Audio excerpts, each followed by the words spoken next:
James? Yes, I mean, I agree 100% with Neil.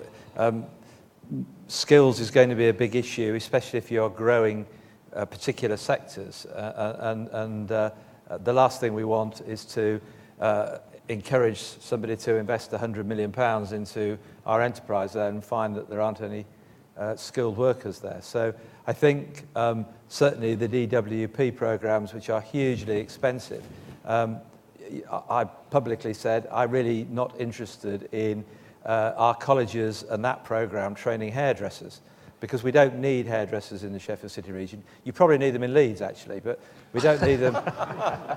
It's a posh area, but we don't need them in Sheffield.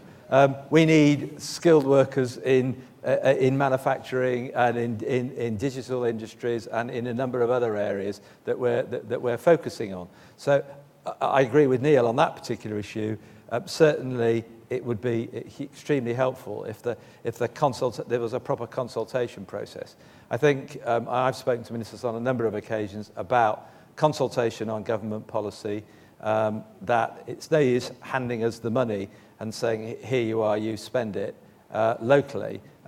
It would be much easier if we have had some conversations earlier about, well, we're thinking of giving you some money, tell us how you might wish to spend it, we're putting some legislation in place, etc., etc. That would be enormously helpful for us to decide on what our priorities need to be. We can't do everything. We have to focus on the things that are going to bring us the biggest growth. That's the job we've been given to do by the Treasury and Government, is to grow the economy, hopefully sustainably, but certainly at the moment we need some short-term growth. That's the job we've been given to do. That's the job we need to focus on. But we can't do it at a distance from government. Every area is different. We've all got slightly different priorities, and clearly consultation is an important part of that. The other thing is, I think there still needs to be more use of the local assets. At the moment, all the regional assets have been transferred into the HCA, which is a government agency. Okay, there are local boards. Those assets need to be sweated as soon as possible. And the ability to do that needs to be found. There may need to be some central government support. There will need to be some private sector support to do that. But it is important that we utilise those assets as quickly as possible.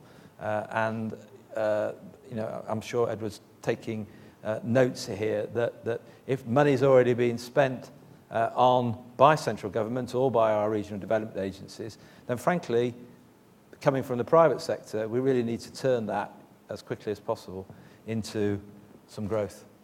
I'm sure you're making mental notes, Ed, aren't you? I am. Can I just come back on the work programme? The objective with designing the work programme as it has been is that it's basically a black box at the centre with these primary providers. But those primary providers will do very, very little of the actual provision themselves. And they will have secondary and even tertiary providers. And given that nobody gets any money out of this unless they put people back into work,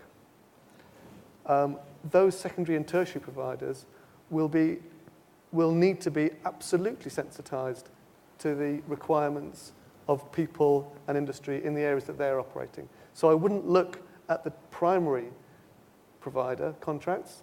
They are far too big for that level of sensitivity, and they're also fundamentally a de-risking exercise. They are about hedging. That's why they have scale. It's all about what happens at the secondary and tertiary level that matters, and that's absolutely where you must be in the weeds and making sure, because that secondary provider doesn't get a penny if they don't put more people back into work than we have in our model as would have happened anyway, what the counterfactual would have happened. So it's not in their interests not to engage with you, and hopefully you will ensure that happens. And just quickly on the capital allowance point, the capital allowance regime is only available for us to use in the assisted areas.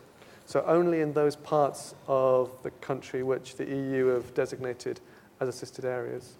And what we've said to all LEPs is thank you for making your choice. If you now want to have a conversation with us about capital allowances, and you want to basically swap some of your business rates discount for capital allowances instead, and you are and your enterprise zone is in an assisted area, you can come and talk to us. Now, some places that conversation was further down the road. We're talking to Humber on Monday, and other conversations lined up for the next couple of weeks. But we'd like to get through those conversations before the end of this month, so that we can, as I say, then begin to get the legislation in place, and everyone's up and running end of March next year. Thanks. We've probably got time for one final question, if anybody... There's a gentleman at the back there with his hand up. We've got a microphone coming to you, just along the row there. Lovely. Thank you very much. James Stevens from the Home Builders Federation. I was very interested by the question and the answers from the LEP members there. You seem to identify mainly the obstacles as being those with central government.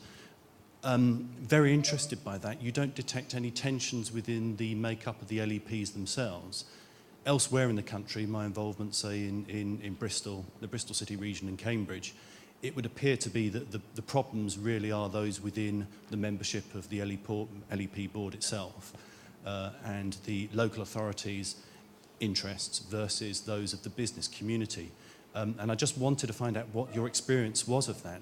We did get a hint of that sort of dissent in this morning's session, when I think the local councillor for Bradford said that he wanted to ring fence any sort of revenue that was available really for local projects, whereas it's quite clear for the LEP for Leeds, the Leeds City region, that they really want to be able to pool as much revenue as possible in order to sustain and support the infrastructure needs, particularly the transport infrastructure needs. And I just wanted to know whether you detected any sort of tension there and whether that could be a real obstacle to the delivery of your objectives. Thank you. Yeah, good question. Yeah, Roger, have you got any argy-bargy going on in Manchester? I think I'd be disappointed if there wasn't a bit of tension, because that's how you make progress. The real issue is to get to a point where everyone's had their say, and then you've got to make some decisions. And that's about understanding and, that other word, trust. So if there's no tension, I don't think you're going to get anywhere. So as long as you're not falling out and bickering and being too parochial, I think a bit of tension's quite healthy. Paul, what's it like in the North East? Traditionally big rivals on the football pitch. What about around the LEP table? Similar answer, actually. What I would say as well is that I've been really pleased with the support we've had from government officials so far. I think it's been good, and in a way, we haven't been coming forward with enough ideas yet. I think we're holding that back a bit. So I've been pleased with the support we've had. I think it's great that we have people who are really proud of their local area, their town, their city, their region, and are passionate about it. I think that's great. And I'd be really disappointed, actually, if you had someone like the leader of Sunderland City Council wasn't passionate about Sunderland. I think there'd be something mad about that. What I think you have to have is that when you're looking at issues, I'd always want the starting point to be strategic, what's best for the North East, and how best can, say, Sunderland play into that. And I think we've had that so far. I mean, that's why they're on the LEP. And when they're in Sunderland, they'll be fighting for Sunderland. That's great. But you need to have that passion, I think, from everyone on the board, so you get a better quality decision. So yeah, I don't think we've had any problems as such. No? James, in Sheffield, you?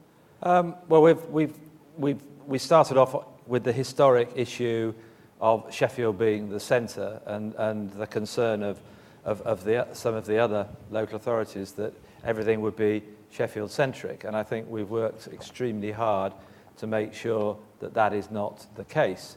The private sector input has been invaluable in terms of they haven't got axes to grind. The LEP is about making hard commercial decisions without too much of a political background. And I think that in some cases the local authorities have been pleased with the input of the private sector to enable them to come to decisions which perhaps individually they may not be able to do.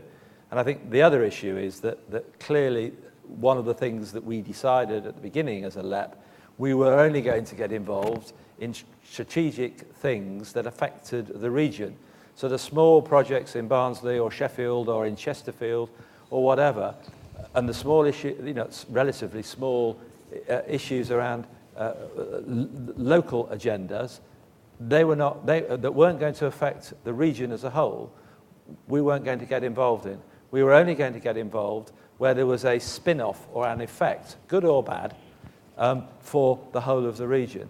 So the airport's been a particular feature for us. We're very, very clear what we want to do in terms of developing Doncaster Sheffield Airport. They weren't part of our enterprise zone. Clearly, Doncaster would have liked to have been part of that enterprise zone, but the commercial case didn't stand up.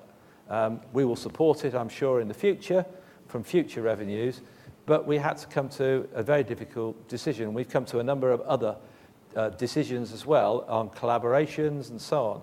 And I think it's corralling people together.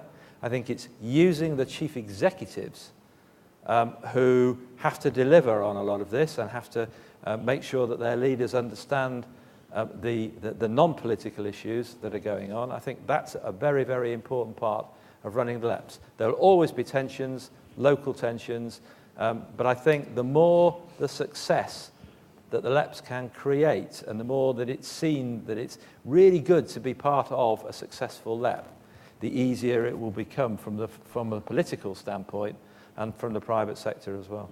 Thank you. Neil, do Leeds and Bradford love each other very much? Always, always. But, I mean, I think all I would do here is just endorse everything else that's been said. There are inevitably going to be tensions. If you look at our particular LEP here, we have some massive conurbations. We have the third and fourth biggest cities in the UK sat within a few miles of each other. In the real world, there are going to be some tensions. We've got York just up the road, Huddersfield. We've got a lot of proud towns and cities. And as Roger said, it would be very surprising if there wasn't a bit of tension there. Paul said that, the tension is healthy. But you have to get to decisions, and some of those decisions are hard. It's pretty easy to have opinions. It's actually hard to make decisions, and you'll never carry everybody with you. But if your underlying position is what is best for the whole city region, then hopefully you can carry most of the people with you most of the time, even if they're not comfortable with particular decisions. And I mean, can I just pick up one other point Paul raised in terms of support from the government and ministers? I think our take here is we've had fantastic support so far. We're all on a learning curve here because we are trying to do things very differently. And I think one thing that all the LEPs will have to do, not just these here this afternoon, we've got to start taking something to government as well. We're not in an era of saying to government, we just want things.